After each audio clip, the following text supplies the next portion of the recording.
Бәріңе сәлем, бұл Авакин KZ каналы. Авакин Лайфтың новый версиясы шығып, мод жұмыс істемей қалды.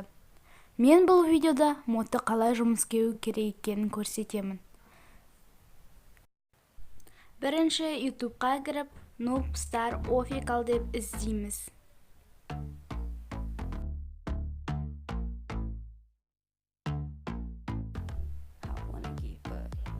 Каналына кіріп, сообществоға кіреміз. Линк деген жазуды басамыз. Онда сілтеме тұрады.